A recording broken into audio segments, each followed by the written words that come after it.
उदालगुरि जिल्ला ब्रह्म धर्म जथुमा खुंगा 22 बोसोर जथुमा गागि आफाद आरो फोसाब आफाद लोगोसे 20थि बोसोर जथुमा लाइमोन आरो आइजो आफाद सानथामनि हाबाफारि लानानै इंराजि दाननि फैगौ 2023 6, 7, 8, 6, 7, 8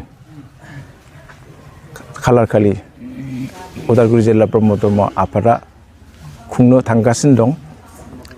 बे खुंनो थानायाव आं बयखौबो उदालगुरि जिल्ला ब्रह्म धर्म आफादाव सिङाव थानाय आनसलिक आफाद दखरा आफादफोरनिसिम आंनि गोजोन हामलायनाय बावहरग्रोनाय जाबाय।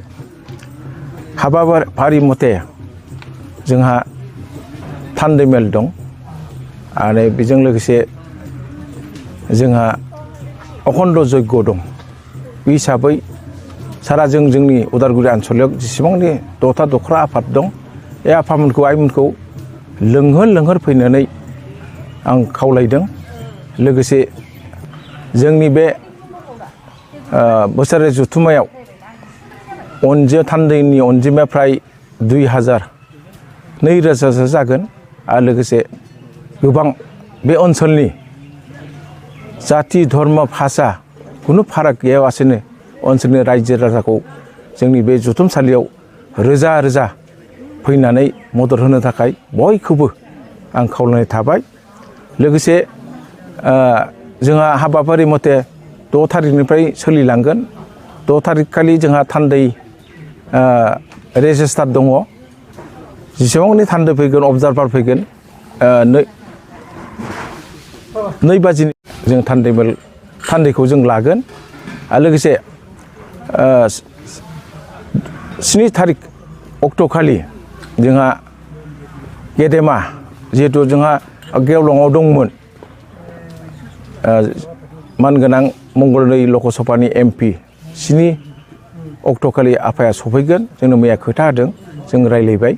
आरो गेवलाङाव जोंहा मानगोनां बिटिआरनि CM प्रमद सारा जोंनि गेजेराव सफैगोन आरो गोबां बेबायदिनो MLA EM आफामोनखौ जों लेंहरदों।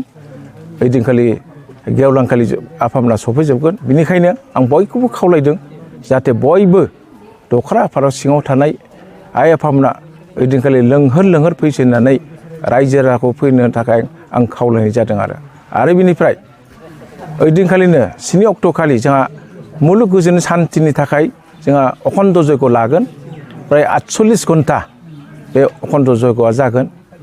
बेखायनो रायजो राजाखौ अखण्ड यज्ञ मुलुग सान्थिनि गोजोननि जि यज्ञ होगोन बेहाय हेफाजाब होनो थाखाय जगदान होनो थाखाय आं बयखौबो खावलायनाय जाबाय।